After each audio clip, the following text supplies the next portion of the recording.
मी तुम्हाला जे काही थोडक्यात सांगणार आहे ते तुम्ही शांतपणे ऐकावे अशी माझी नम्र विनंती। प्रत्येक मूल आपल्या आयुष्यातील अर्धा वेळ शाळेत असते, तिथे राहते, बसते, उठते, शिकते आणि नंतर मुलाला सुजाण नागरिक बनवण्यासाठी शाळा ही अत्यंत महत्त्वाचा घटक असतो आणि कोणत्याही देशाचा विकास हा त्यातील नागरिकांवर अवलंबून असतो। मग ती शाळा कशी असावी असा प्रश्न कोणालाही केला तर एकच उत्तर मिळेल, म्हणजे ती शाळा स्वच्छ व सुंदर राहिली पाहिजे। शाळा स्वच्छ व सुंदर असण्यासाठी शाळेत बाग, बगीचे, कचरा, कुंडी, चित्रे, बोलक्या भिंती व आनंदमय वातावरण असणे आवश्यक आहे। त्याचप्रमाणे त्यात वावरणारे सर्व लोक स्वच्छ, नीटनेटके आणि गणवेशात असावेत। स्वच्छता ठेवण्यासाठी स्वच्छता समिती निवडलेली असावी, तिने आपले काम चोखपणे पार पाडावे।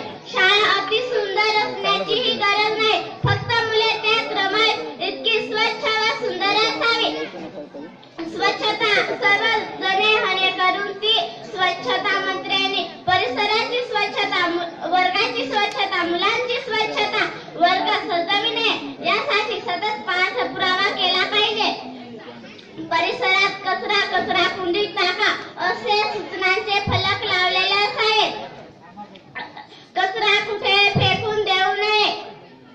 सुका कचरा व ओला कचरा यासाठी परिसरात वेगवेगळ्या व्यवस्था असावे। वेगवेगळ्या व अशा अनेक मार्गाने आपण शाळा स्वच्छ व सुंदर ठेवू शकतो। तशी माझी शाळा डोंगराच्या पायथ्याशी असूनही तिला नैसर्गिक सौंदर्य लाभलेलं आहे। माझी शाळा सुंदर आहे, स्वच्छ आहे। त्याचप्रमाणे आम्ही मुले शाळा स्वच्छ व सुंदर ठेवण्यासाठी सतत पाठपुरावा केला पाहिजे। माझी शाळा मला खूप खूप आवडते।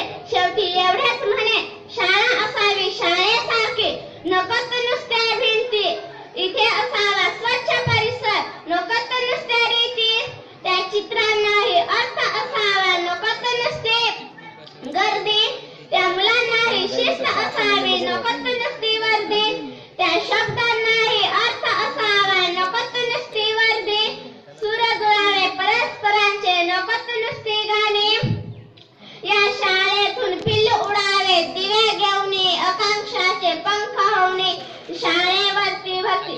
एवढे बोलून मी माझे भाषण संपवले।